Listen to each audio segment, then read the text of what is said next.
getting into the business, like something that you have to learn and like have to deal with. Like some people be like, oh, it's passive, it's easy, like this is an easy thing, you just put some snacks in the machine, they pay, it's whatever. Like, no.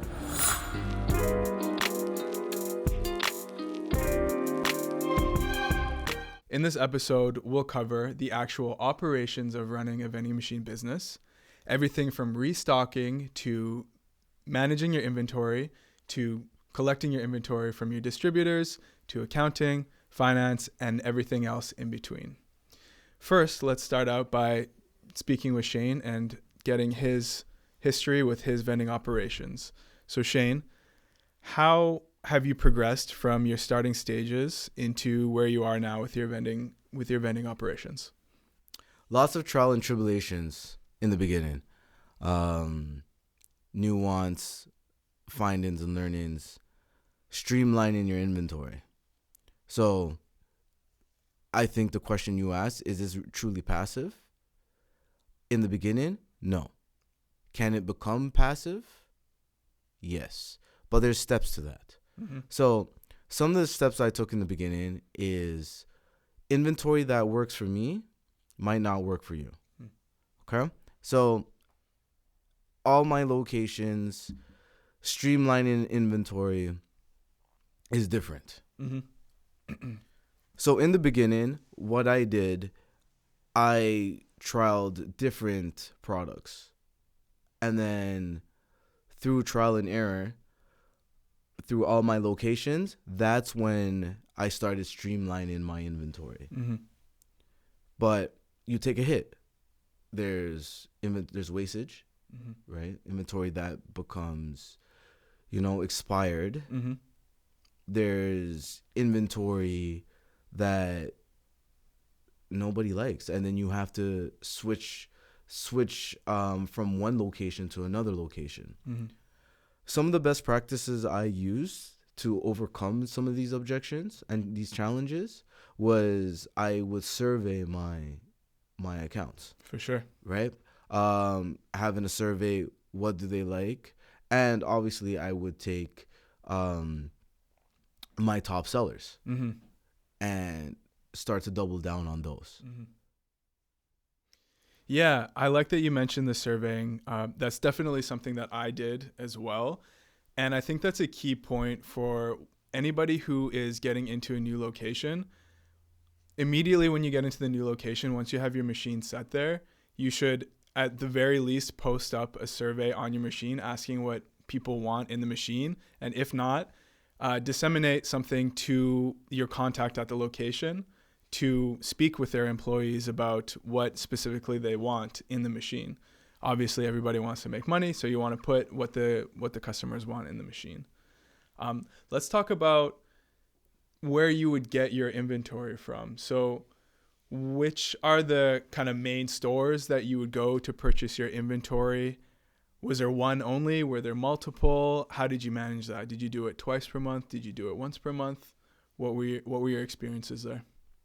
Yeah, great question. And this is something I feel the public should really hone in on. There's different distributors that we could go to. Mm-hmm. One of my favorites is the Costco Business Center. Mm-hmm. You have your regular Costco for consumers, and then you have your business center. Mm-hmm. The difference between the two that I've noticed was the Costco Business Center really had inventory and products that the normal Costco didn't have. Mm-hmm.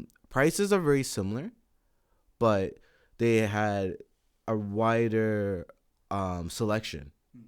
That's something I noticed. And there's times I would have to, like certain products I carry, I go directly to the supplier. Mm-hmm. For an example, Ava Water. Ava Water, I went directly to the supplier. Mm-hmm. There's other like Real Canadian Wholesale. Wholesale Club. Mm-hmm. Thanks for correcting me. No problem. All right. That's a grocery store too. So yeah, exactly. Yeah. So there's different distributors I would go to, but those are some. There's Vending Products of Canada. Mm-hmm. That's another good one. MVR, another good one. Yeah, there is a few that you would have to do your research and then really compare pricing, Mm-hmm. right? Even if you do like chocolate bars, chips, you could go to the Dollarama warehouse and order online, etc. Yeah, that's a good point on the pricing. One of the key pieces of information that one of my mentors gave to me was that she would really pay attention to the magazines and the flyers that would come out to see if there's any sales or deals going on. Because even at the regular grocery stores, you could get a deal on Pepsi, for example, that might be cheaper than the wholesaler. And that's also how you really increase your margins, is if you're paying attention to the sales and to the flyers, you're going to be able to increase your bottom line for sure. Absolutely. And like there's some tips and tricks you got to use, right? Yeah. So for an example, like when things are usually on sale, it's really important to check the expiry date. Mm-hmm. Okay? Because when things are typically on sale and it's a great deal, Yeah. it usually expires within the month. Yeah, for sure. And if your product is not pushing within that month, that's wastage. Mm-hmm. And you don't want, last thing you want to do is have somebody purchase something and it's expired. People are always looking for a deal. People, like, there's crazy people out there, let's face it. Like, they'll purchase something that's expired, and they're not wrong, right? Customers are not wrong. Like, they'll look at it and expired. Hey, expired. I want my $2 back. Like, this is crazy. This company's nuts, etc. Yeah, right? They'll try to call the health inspector on you or health some crazy stuff like right? that. Yeah, it's for 2 sure. days expired. Like, that's like, where's the owner, right? I want to talk to the owner. That's happened. Yeah. Right? Like, you know what? Like, that's happened to me too. And it's very important to stay on top of your inventory and the expiry date. Yeah, for sure. And just speaking on expiry dates a little bit more, I think this is a topic that we can dive a little bit deeper into. So one thing that I really recommend to new operators when they get into the industry, or people even before they get their first vending machine location, and why I really recommend to people to purchase an operating business that has more than ideally 2 locations, so 3 locations plus, is because when you only have a single location and you're going to your wholesalers and you're purchasing the chips, the specific chips that go into the vending machines, you're purchasing a big box of one single type of chip. And if you only have 1 location, then you're only going to be able to offer them that one product. Or if you have 3, if you have multiple different types of chips, you're going to end up having a lot of expiry. Whereas if you have more than 3 locations, then you can start to move them around a little bit and you can see which products match which location better. And the reason why I mentioned the chips specifically is because the chips typically have like a 3 to 4 month shelf life. So it sounds like a lot, but it's really not that much if your location isn't selling that much, right? Correct. And this ties back into, is this truly passive, right? Especially in the beginning, there's a lot of grunt work you got to do, and there's a lot of exercise in the muscles that you have to do, especially in the beginning, right? Knowing what products are going to work. When I did my research, there's a lot of American influence and vending influencers. They'll be like, yeah, Doritos, honey buns, etc. These products move the fastest out of their machines. But if I went to my locations and sold those same products, they don't move as quickly. So it all depends on the demographic of your accounts. So I think the main point is here, like in the beginning, there's for sure grunt work that needs to be done. And you would need to streamline your business and figure it out. Once it's figured out, then I would say it's truly passive. Then you have systems in place, and then you could create that overall like robust system for yourself. For sure, definitely agree with that. I mean, some of those systems would be essentially the inventory management software that you get with your payment processor. So Kiosoft, for example, they include their machines with their own payment processor, but there are other brands like Nayax, Cantaloupe, CoinCo that you can also go with. And typically those brands also have an inventory management system that can apply to your vending machine. And Go Nourish has their Vendron software that you could monitor the inventory, expiry date, etc.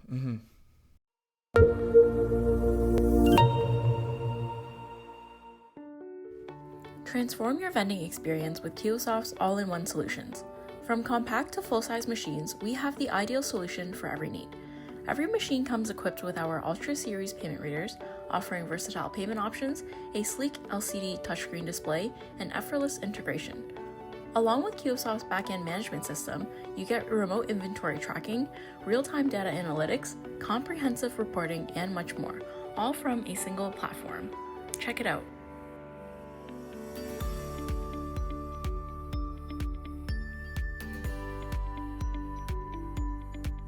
The one thing I like about the Vendron system is when I'm seeing certain products coming up to expiry, I could change the price in the backend system without visiting that location. Okay. That's a major key right there. That is really key, Mm-hmm. and I will give them that. Yeah. Like, that software is amazing. You can make combo deals. You could switch pricing. Like, shoot, I could jump on my laptop right now and switch the price, Mm-hmm.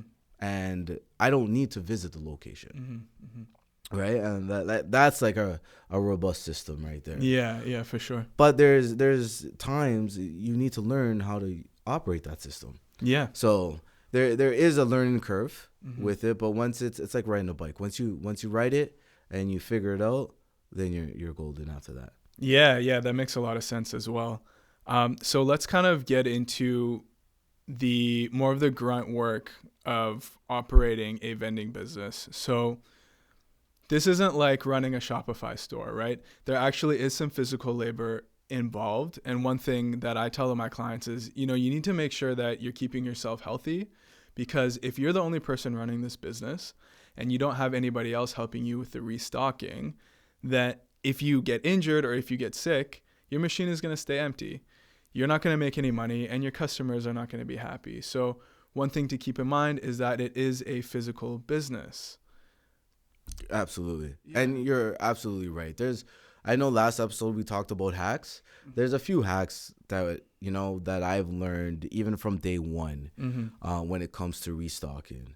So one, have some sort of trolley, wagon, etc. Because think about it. I'm gonna paint a picture for you. If you gotta carry cases of pop, chips, and you're carrying it and walking with it through a hallway or etc., like your biceps are your gonna be biceps, burning. your back. I don't know how your walking posture is, but man, you need that wagon. You need that trolley. You need that whatever. You need to put it in and just pull it or push it. That shopping cart, something. That's something I have in my trunk. Vehicle maintenance. Yeah. Right? Like, hey, you're gonna be driving A to B, B to C, and C to D. Yeah. Right? On a daily basis or weekly basis, depending on what your route is. Yeah. So vehicle maintenance is very important. Yeah, and on that point, just in general, reliable access to a vehicle is extremely important for this business. I've had people reach out saying they wanted to get into it, but they didn't have a car. I'm sure there are some ways you can make it work.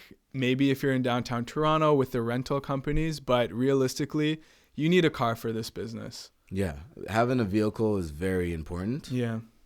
For this, I don't even, honestly, like you were mentioning, like public transportation, rental, etc. I think that is very difficult to operate. Yeah, it's so much more headache, right? It's more logistics that you have to figure out. Exactly. So if you have your own vehicle, right? Trunk space is important to put your wagon or your wheelbarrow, whatever. Hatchback would be ideal, yeah. Exactly.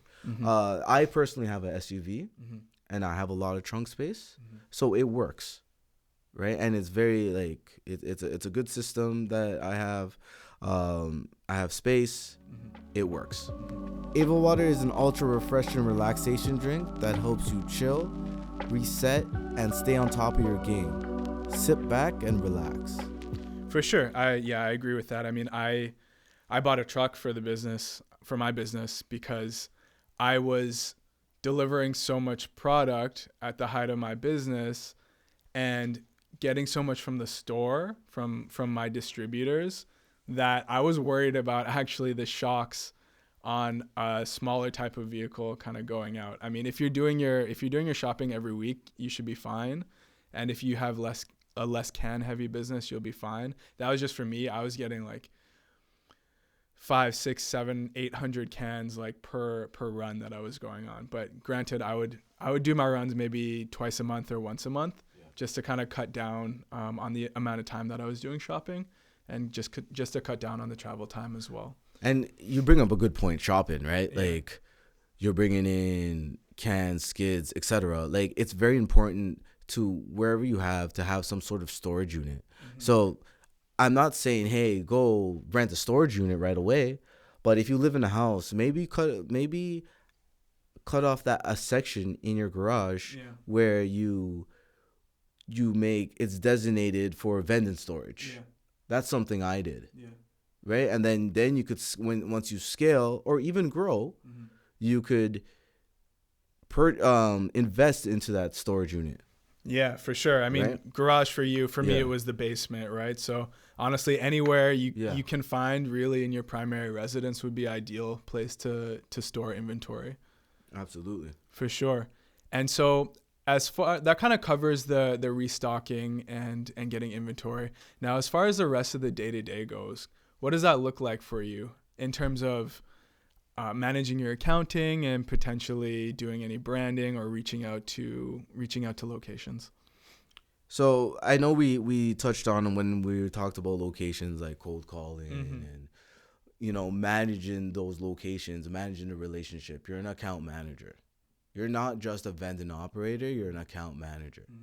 You have to make sure all your locations are satisfied.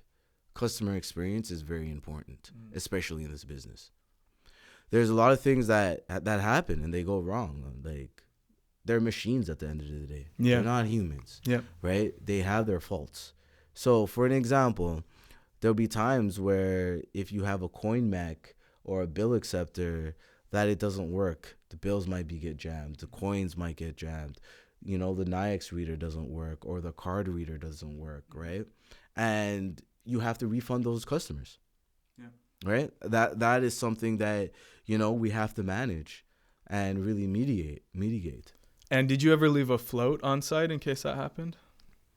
As far as like cash or like just like some petty cash on site or anything like that. Yeah, there's a few. So not all my machines have coin mechs or bill acceptors, but the ones I do have quote unquote petty cash. Yeah. The ones that don't have either a QR code or my contact information. Yeah. Where they could contact me and I could send them a refund. For sure. Right? And of course, you always want to keep your contact information on the screen. It's not enough that the main person at the location has your contact info. You want to make sure that you have either a sticker or your business card or something like that directly on the machine so that people can contact you in case there are any issues. Absolutely. So continuing on, as far as the operations go as well, were there any challenges that you dealt with at any particular location? Like, was there any machines, for example, that were giving you more problems in terms of items getting caught? Or did you have any locations where you had the location contact was a little bit more needy than some of the other ones? I've had inventory get caught in the machines. I was using a specific Go Nourish machine, and I didn't really, back in my early way days, I didn't catch the wires properly. So on the side, like, I'll kind of give you like a visual, try to give you a visual as best as I can. There would be antennas, right? And it's a smart machine, so it has antennas and wires and etc. Usually you should like catch those with an elastic band, zip tie, etc. Well, not a zip tie because when you have to open the door, it does get caught, right? But elastic band's usually good and have it tucked away to the side so it doesn't interfere with the drop downs. I didn't do that. So when I closed the door, the wire was like all over the place. So I had chips at the very top row. So every time somebody went to purchase chips, it would get caught. And they'll be like, it had a infrared laser on the bottom. So the good thing is with that structure, it didn't charge them. But people were like, yo, how come I'm never getting my chips? And then when I went to maintenance the machine to service the machine, I would open the door and then everything would fall. I'll be like, oh, okay, it got caught. So that was a good learning for me in the early days. And now I make sure that nothing gets caught. And it's always good after you maintenance your machine to always do a test run. Yeah, for sure. Right? Always, do a test run, even if it's a free vend mode, to make sure everything vends out. And do a couple test runs on the payment. Yeah. Make sure the payment goes through. Yep. Make sure your card readers are working, your coin mechs are working, etc. Right? Those are very important tasks to do every time you service your machines. And they'll go a long way. It's the experience of the customers. For sure. I agree with all of that. I definitely also think it's important to always keep your phone on, because I remember when I was running mine, I would always get messages from random numbers, and then typically it was people who just got something stuck in the machine. So in order, again, to provide that good customer service, you want to make sure that you have your phone on as the main contact for the machine. Yeah, absolutely. And this is something like getting into the business, like something that you have to learn and like have to deal with. Like some people be like, oh, it's passive, it's easy. Like this is an easy thing. You just put some snacks in the machine, they pay, it's whatever. Like, no.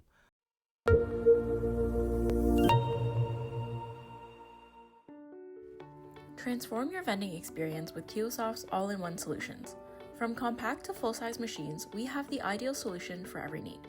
Every machine comes equipped with our Ultra Series payment readers, offering versatile payment options, a sleek LCD touchscreen display, and effortless integration. Along with Kiosoft's backend management system, you get remote inventory tracking, real-time data analytics, comprehensive reporting, and much more, all from a single platform. Check it out.